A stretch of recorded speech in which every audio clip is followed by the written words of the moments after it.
俄乌战事让俄罗斯陷入了困境，中共在这场战事之中扮演的角色也越来越遭受质疑。与俄罗斯捆绑对中共到底是福还是祸 ？Sanctioning China simultaneously with Russia at this point, the two countries are peas in a pod together. 俄罗斯入侵乌克兰这件事上面，他会发现和中共的这个联盟其实并不可靠。Putin is a very proud man, and I don't think that he will be very happy being a junior partner to Xi. 乌克兰战争是否会成为台海开战的预演？中共对台湾的武力威胁是否会逼迫国际社会承认台湾？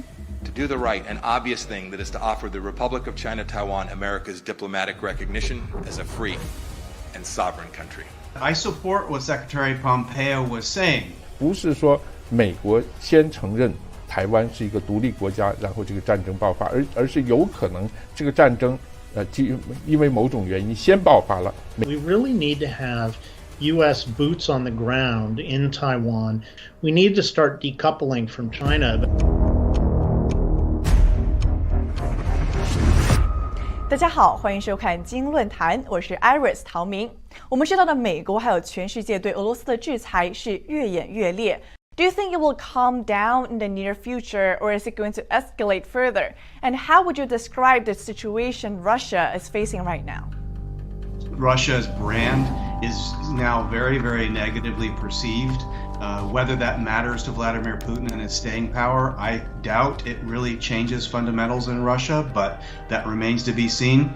And so I think the early stages of this drama don't look very good for the West, in my view. 对，现在世界上对普京的这个看法呢，当然是非常非常的负面。但是作为一个中国人呢，如果我把俄国和普京的情况跟中国和习近平来比较的话呢，甚至我们说去跟希特勒去比较的话，我觉得有点言过其实这是我自己的看法啊。I definitely think that this is changing. Pretty much most countries that are on the front lines with Russia or China, all of these countries are increasing their defense budgets.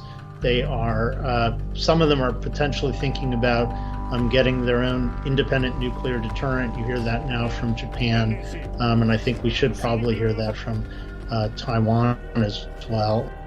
Well, I think those are big and difficult questions to answer right now because I think we're in the fog of war and the fog of an information war. And so it's really, really difficult to get a read on what is meant to inform or to influence. And so it does look like the resistance in Ukraine is going to grind on for some time, and perhaps Russia may have underestimated that. At the same time, Russian forces are still encircling the key cities of Ukraine, and that is definitely not a good position for the Ukrainian people to be in. There's been suffering, civilian casualties, migration flows have not gone forward without interruption or challenge, and I think largely NATO, Europe more broadly, and the United States were caught slow in responding to this after invasion.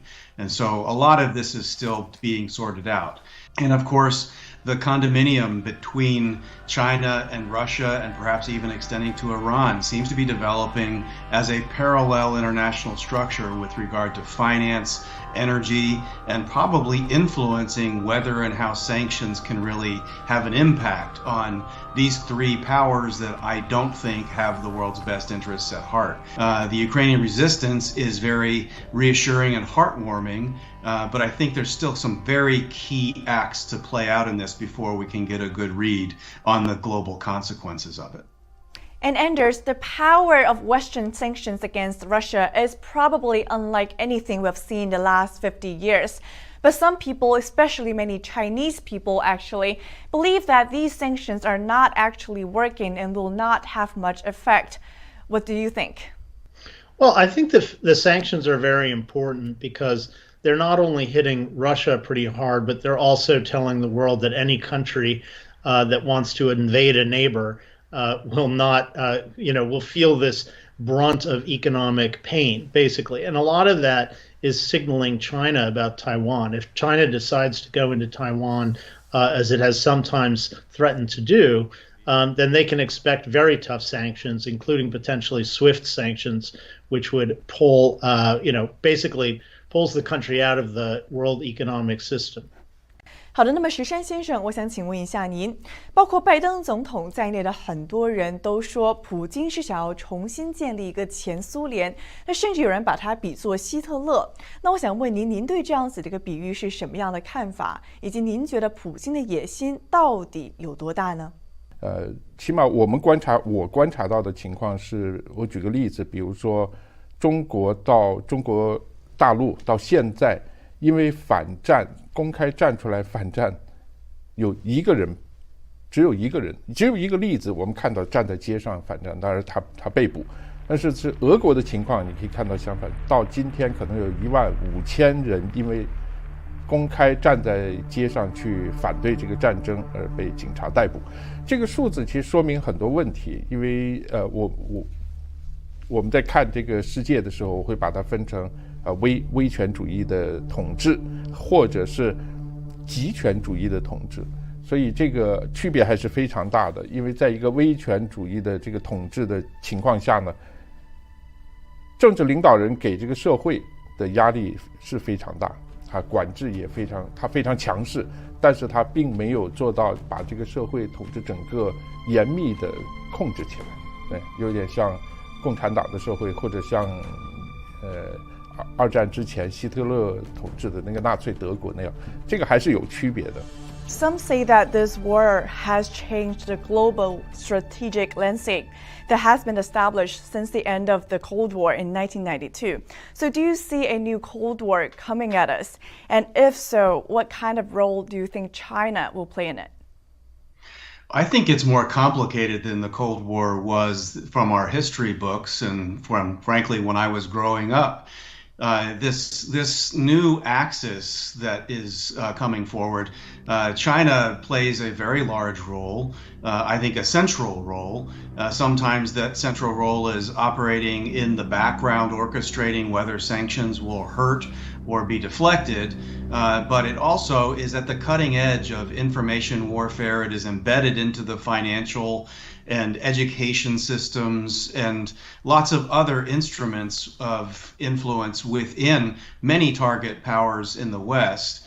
When we look at the efforts that have been taken to resist or influence Russia in the early stages of this war, most of the actors that have been willing to do this have not been willing to do them to China when it came up to the Olympics. And I hope that this is changing their calculus to understand this is a very real toolbox to be able to use.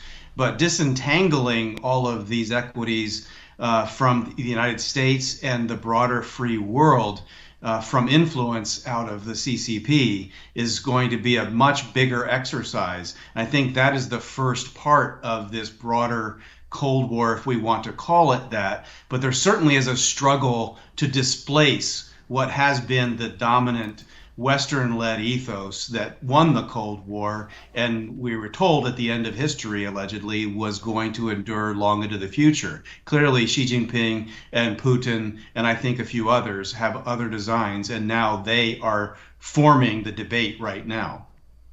And exactly, I think US and China are definitely one of the main players in this entire, let us say, debate or changing times. So I would like to ask Anders, do you think that this could change the general direction of the US geopolitical strategies, especially towards China? Because we know that in the past, the US has always regarded CCP or the Chinese Communist Party as its biggest threat, especially during the Trump years. Do you see this changing in the coming future? Yes, I do think we're going to see increasing defense budgets and a tougher stand against both China and Russia, because I think people do see that China is standing behind Russia, is helping Russia, and probably was there when the decision was made by Putin to invade Ukraine. 那么石山先生，我想问一下您觉得中共是如何看待现在这一场正在发生的俄乌战争的呢？我相信他们对这一次的战争会看得非常非常仔细，从各个角度去进行观察，因为这个是关系到他们未来如何去行动，尤其是针对台湾的行动，这个会对他们有各个方面有很多的启示啊，或者说对他们的帮助。那首先是肯定是从政治的方面。就是西方社会会怎么样对待一个这样的一种战争啊，或者对待一个干涉，像俄罗斯干涉这个乌克兰的这个政治，甚至是就是入侵吧乌克兰。那如果中共去采取武力行动去进入打台湾的话，那国际社会会有什么样的反应？我想他们会从这个里面呢会找到一些依据。说到时候国际社会会怎么样做？那至今为止，我们看到，因为国际社会反应非常的强烈，尤其是在经济和这个文化交流、科技合作方面，才可以说是最近50年从来没有这么强烈的一个反应。所以这一方面呢，这是其中一部分啊。对于中共来讲呢，他们会去分析，会去判断，如果他们对台湾动武的话。国际社会会做一些什么事情？我估计他们会判断。第二个层面呢，肯定是从这个军事的层面，也就是说从战争本身的层面，因为我们可以看到呢，中国大陆方面和这个俄罗斯方面可能都有这个倾向，就是比较轻视这个他们的对手。在俄罗斯方面，他们可能认为，可以很快采取一个闪电战的模式啊，可以很快解决乌克兰的问题啊，甚至是可能2到3天啊，最多1个星期之内，他们就解决整个乌克兰的问题。这样，西方不得不面对一个既成事实，在那个情况下再跟俄罗斯去谈判，这样他们就可以取得很大的一个主动。其实这也是中共方面对台湾问题的一个基本的思路。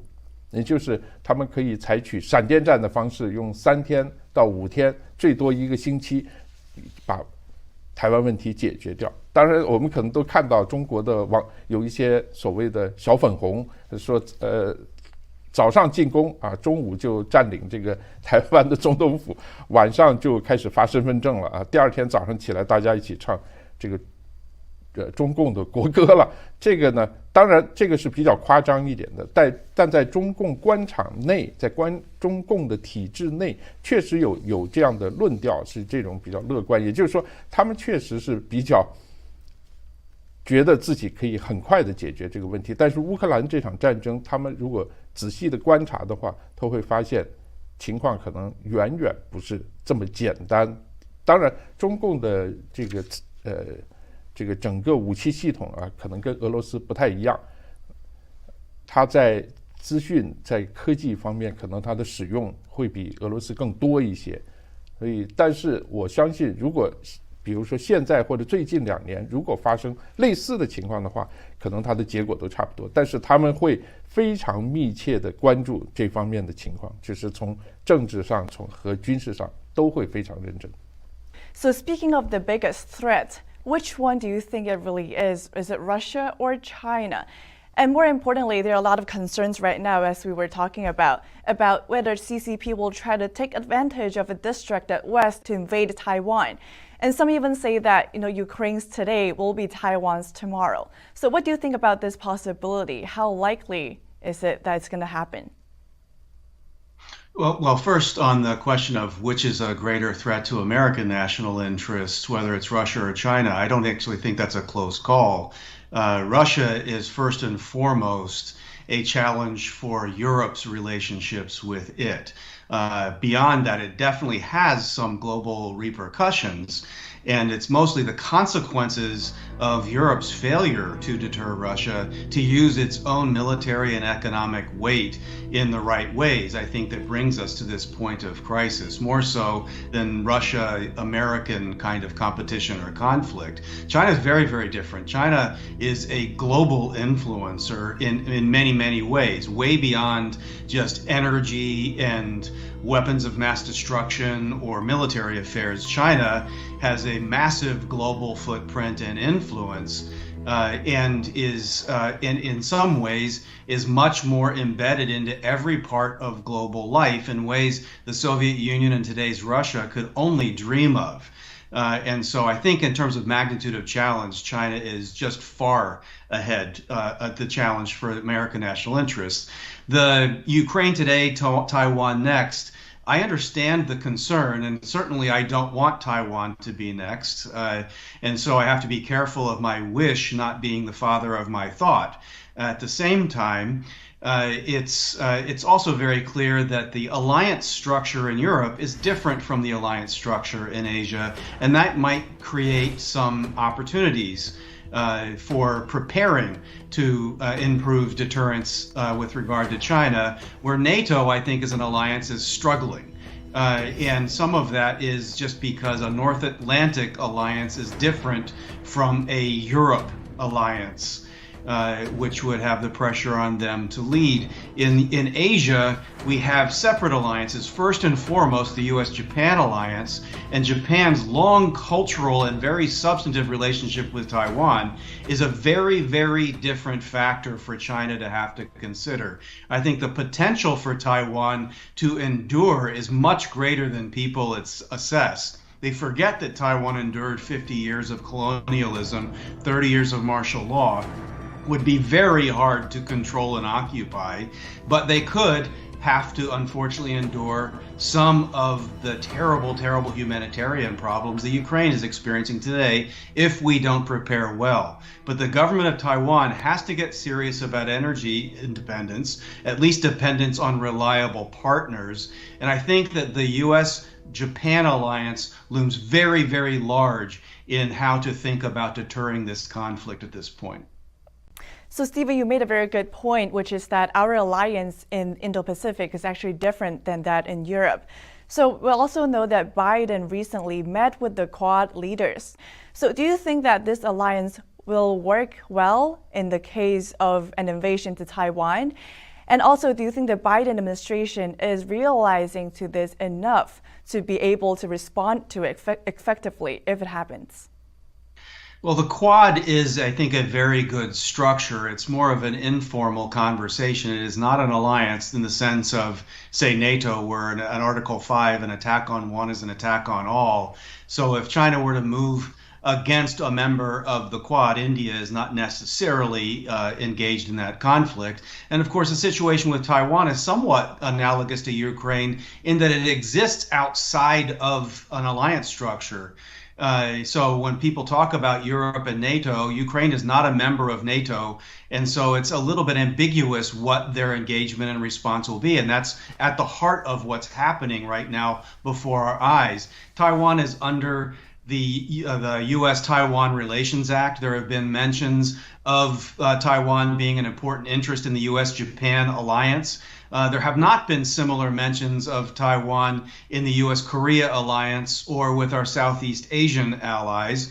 And in terms of the Quad, there have been statements about peace and stability in the broader region being fundamental to all, but that is not very specific when a conflict actually would arise. I think we're in a better position in Asia than we have been in Europe, in part because I think parts of Asia know much more what the reality of the challenge from China is at this point, at least among those powers with weight. And that's why I would put Japan as a priority. India has a fighting force that knows battle, and China would have to be extremely careful about engaging them in any real military conflict. And I'd like to believe that Australia, once it comes out of the COVID fog, would realize that China did this to them and that they would get very, very serious about balancing against the challenges with China too. But I think we have grounds to work with that are improved in Asia, but a long way to go, given that Xi could be looking at this in the short term, and I hope he's not.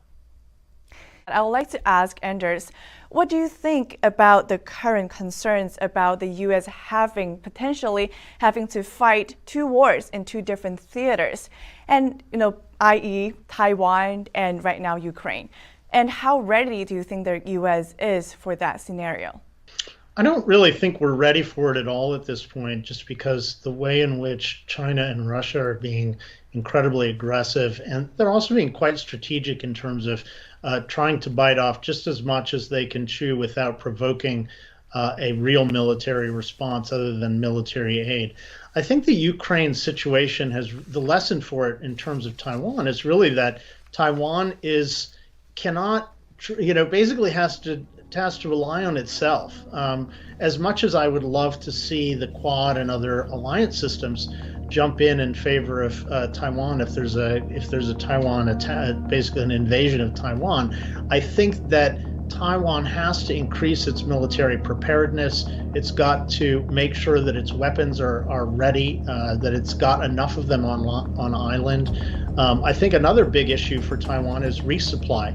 We've been able to resupply Ukraine in the midst of a conflict. I'm not sure how ready we are to do that in Taiwan. So I think there needs to be a more of a focus on strategizing and preparing for a resupply situation in a Taiwan invasion. You mentioned a lot of things that Taiwan can do to defend itself. So I'd like to also ask you, what can the U.S. do in this case? Because we know that in the current Ukraine war, the U.S. is, sanctioning Russia very heavily. What kinds of sanctions do you think the U.S. might potentially be able to impose on the CCP in case of an invasion to Taiwan by it? Well, I think we actually should be sanctioning China simultaneously with Russia at this point. I think we need to recognize that the two countries are peas in a pod together, that they're doing this in a sense in concert along with their other illiberal allies around the world, like Steve mentioned, Iran and North Korea. The fact that we are sanctioning just Russia is really pushing Russia into China's camp. It's reorienting Russia's economy towards China. So this is it's actually strengthening China, which, as I think most of us agree, is the longer-term bigger threat. So I'd like to direct the following question. 那么接下来这个问题，我想问一下 Steven 以及石山，您是否认为这场战争有可能会促使俄罗斯向中共靠拢呢？以及您是否觉得美国有必要把俄罗斯向西方的民主阵营拉近，而不是让它与中共越走越近，甚至一同为伍来对抗西方的社会呢？ To counter the U.S. and the Western societies. 对。这个对中国人来讲，这是一个非常有名的战略，就是每个中国人都看过《三国演义》，现在三个强国站在中间，当这个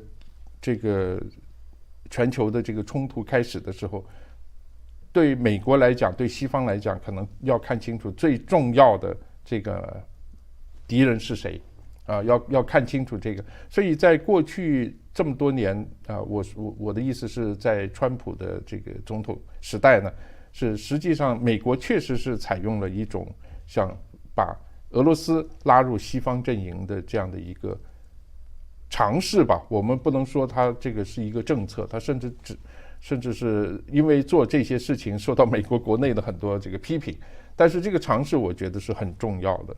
尤其是俄罗斯的现在，因为他已经跟这个乌克兰，他已经入侵乌克兰了，所以现在的情况可能确实有很多的变化。但是这个变化，正像刚刚两位说的，它事实上是一个，如果放在全球来看呢，它确实是一个局部的冲突。虽然这个冲突现在已经引起了大家非常非常的关注，因为可能会造成一些人道上的一些危机，但是从长线来看，我觉得还是有可能。俄罗斯和西方世界，尤其是和美国，会在乌克兰这个问题上达成某种程度的妥协。那我们回过头来也可以看到，在俄罗斯入侵乌克兰这件事上面，他会发现和中共的这个联盟其实并不可靠，并不完全可靠吧。起码这个中共在很多方面未必。他们做到了这个俄罗斯希望他们做的一些事情，这个中间会有很多裂痕。那这样的事情呢，在过去冷战时期，我们已经在前苏联和共产中国的这个关系中见到过。我想这样的事情还会在未来我们会再次见证一次，因为他们不是一个价值的同盟，他们是一个利益的同盟。当利益分化的时候，这个情况一定会发生变化。我觉得这个未来会有很多我们想象不到的事情会发生。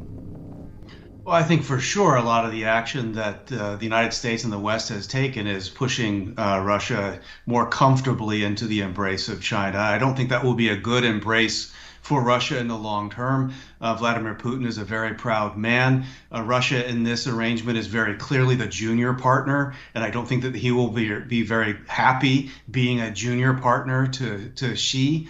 And so I think that this is a tenuous, I think, marriage of convenience where both of these powers have a vested interest in dividing and resisting Western influence, complicating sanctions, taking the United States down a notch and trying to define the global order as something that is a free-for-all, not something that is dominantly influenced by the United States. I think that they have in common and probably will for some time to come. But I think when we look at this kind of challenge, it's all the more reason why we need to keep pressing our friends in Europe to grow up and step up and use the resources they have. Europe has a much larger economy than Russia's. They have many more options for energy than relying upon Russia. And now that they're in this position, they have a chance to recreate what their role is in the world. And if Europe lives up to that opportunity, it leaves the United States and others many more options for deterring and influencing things in China. And it keeps Russia from really playing a much less helpful role in the broader Asian theater. And so I think for now we see this Russia-China condominium. I don't think it lasts for a long time if we in the United States and if our friends in Europe do the right things, but that is the question. So both you and Xishan mentioned a very interesting point, which is that the current war is actually creating a very complicated situation in which Russia could either be pushed toward the CCP or there might be complications which cause it to have a larger gap with the CCP. So which comes to the topic about sanctions actually. So we know that before the war happened, Russia had been guaranteed some trade agreements with China. But given the current US sanctions on Russia, do you think China will still be able to uphold its promises to Russia? And what kind of effect will this have on the relationship between China and Russia? Okay, well, I think that China will continue to try to fudge this for as long as it possibly can. It doesn't want to be openly inviting the kind of enforcement, but I think that Xi and a lot of people in China might underestimate the willingness of Western powers to impose these sanctions. And frankly, I can't blame them for having that point of view. From the time of the 1989 Tiananmen massacre until now, the West has talked a big game but not implemented significant sanctions against China in a really influential way. And so until we do, I think that they continue to proceed. And I think they've tried to come up with strategies that actually go around our ability to sanction them, where they begin doing more business in rubles and yuan and in a separate banking and finance system. They've even moved to have credit card transactions cleared between the countries outside of Visa, MasterCard, and the Western system. Whether that works long term or not is another question, but I think they see themselves as feeling like they are smarter than we are right now, and it's up to us to prove that wrong. So as we know, yes, Russia and China, they are cooperating economically, and that might create a loophole in our sanctions toward them. So what kind of tools do you think the U.S. could employ in sanctioning both countries? And, as we mentioned in the beginning, is there a possibility of utilizing the SWIFT system against them? Yes, I think that we definitely need to utilize the SWIFT system. We need to start to remove China from the SWIFT system. We really need broad secondary sanctions on China, and I think we can start them on, for example, right before the invasion, Russia and China agreed a 30-year gas deal. We should really sanction China for that gas deal. We should not just, with the Biden administration says, oh, if you start trading chips, then we're going to sanction you. Well, they're trading a lot of other things. Sanction them for the things that they're already trading. Gas, credit card credit card deals, as Steve mentioned. Wheat, after the invasion, they were given a new wheat deal, grain deal, and also the ruble trading. I mean, after the invasion, China widened the ruble trading from 5% to a 10% band, which helps Russia a lot in terms of maintaining its ruble trade. So China is doing all sorts of economic things to help Russia right now, and we need to sanction them for this. The Biden administration just isn't doing this. And speaking of which, sanctions, I know that a lot of people have been proposing different tools, but one of them, actually very interestingly, is one proposed by former Secretary of State Mike Pompeo when he visited Taiwan last week. And during his visit to Taiwan, former Secretary of State Mike Pompeo actually suggested that the U.S. should recognize Taiwan diplomatically as a sovereign country. So what do you think about this recommendation? Well, I think when we start looking at the problems that came out of Ukraine's situation, there are some lessons to draw from that apply to whether we recognize Taiwan or not as whether it's the Republic of China or Taiwan, which I would prefer be recognized. So first, Ukraine was recognized as a separate, independent, sovereign nation. And in fact, it was under that status that a commitment was made. If they gave up the nuclear capabilities that were within their borders, they received security guarantees to protect their territorial integrity.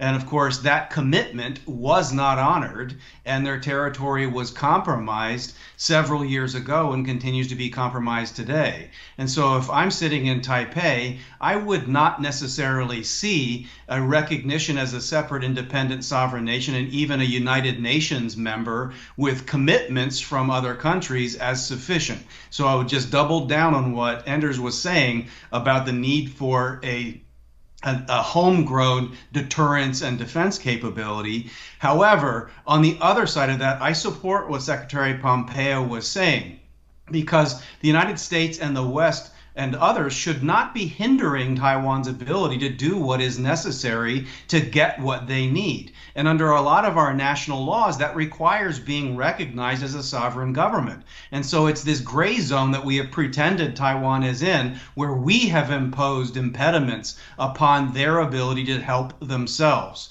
And I think that deserves a serious debate and revisit in the United States, in Japan, and in other serious countries around the world. If Taiwan wants to have military capabilities, it's a responsible global stakeholder. It should be allowed to have that.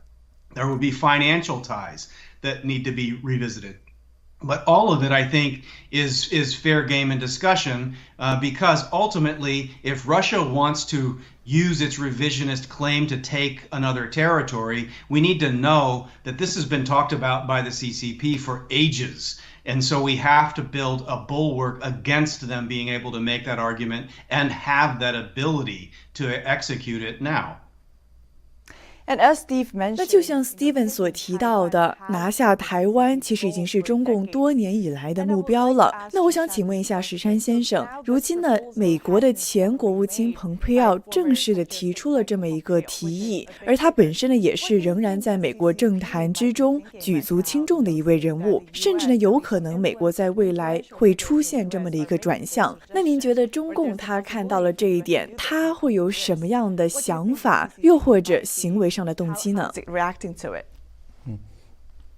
我想这个问题呢，可能就涉及到中共政权的生死问题了，因为现在中国呢，基本上它是中国大陆的所有的这个治国的价值观都是民族主义或者国家主义的方式，因为共产主义在中国大陆已经基本上崩溃了。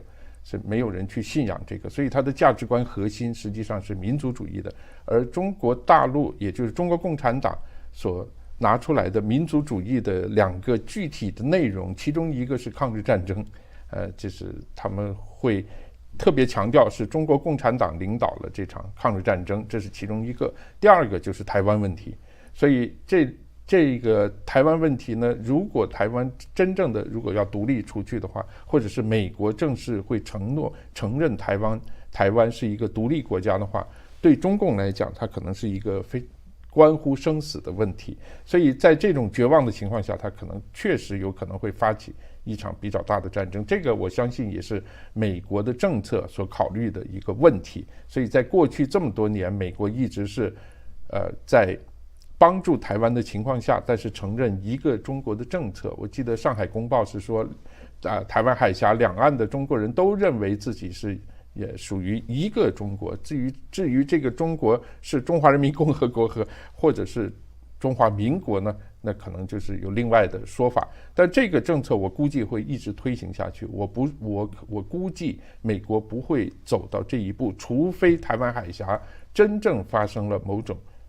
战争的危机，或者真正的开始有战争，美国要去支援台湾的情况下，可能会采用这样的一种方式。也就是说，现在这个情况可能会反过来，不是说美国先承认台湾是一个独立国家，然后这个战争爆发，而是有可能这个战争因为某种原因先爆发了，美国可能会采取这样的一个方式。其实这个方式呢，可能会非常非常有利，因为全世界各个国家都知道，台湾实际上是一个独立的政府，独立运作的，而且它是主权，它的整个的权力、整个的运作、政治运作和经济，全部都是一个完整的。所以这个情况有可能是反过来这样发生。